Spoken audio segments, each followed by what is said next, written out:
Ian, artist and game designer for Crimson Keep.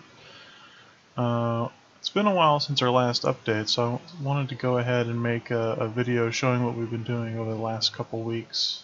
So we've been working on a couple new enemies that use locational damage. We've changed the way mobilities work, and we want to show off procedural generation. Let me go add an enemy real quick to one of our test rooms so you can see the new enemy with locational damage. So we've made a couple test rooms. So let's go ahead and put one of these enemies in the starting room.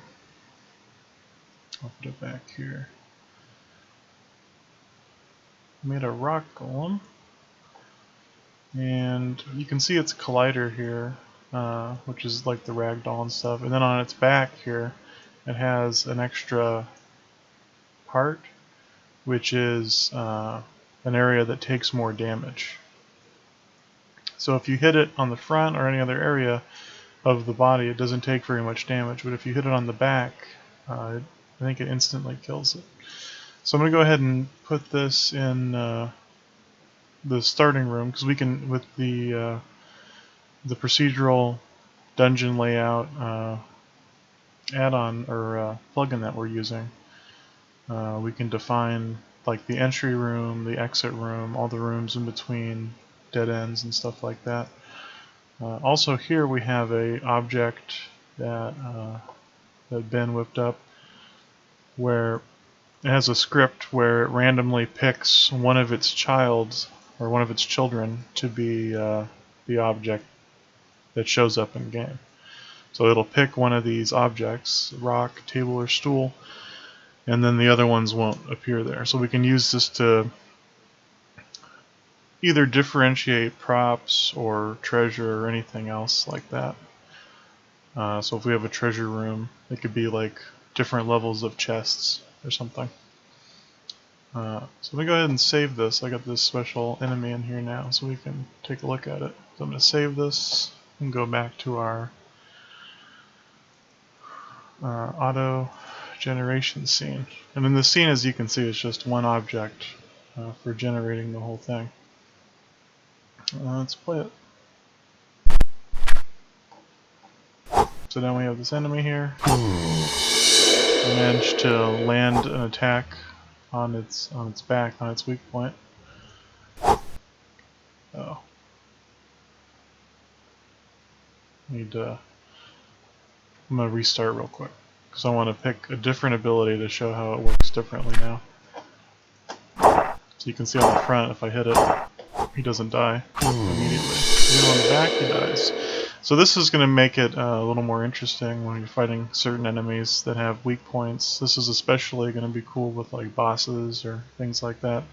So let me pick the stun ability. And we had an issue before where hitting the 1 key or the 2 key in the middle of melee combat was difficult when you're like jousting.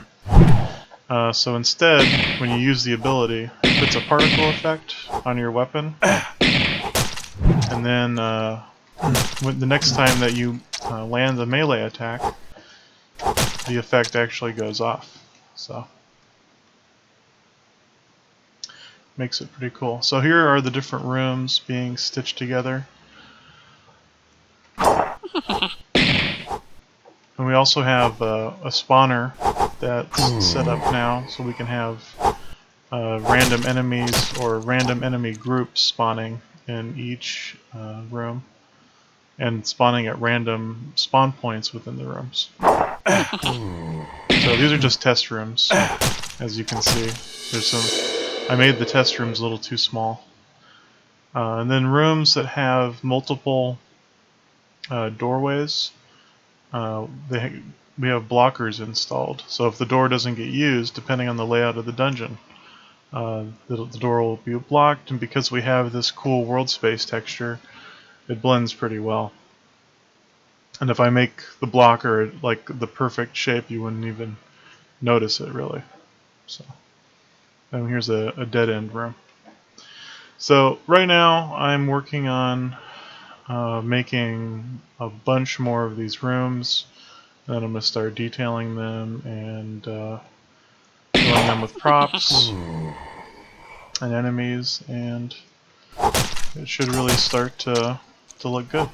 So thanks for tuning in. You can find out more about the game at our website, escapecrimsonkeep.com.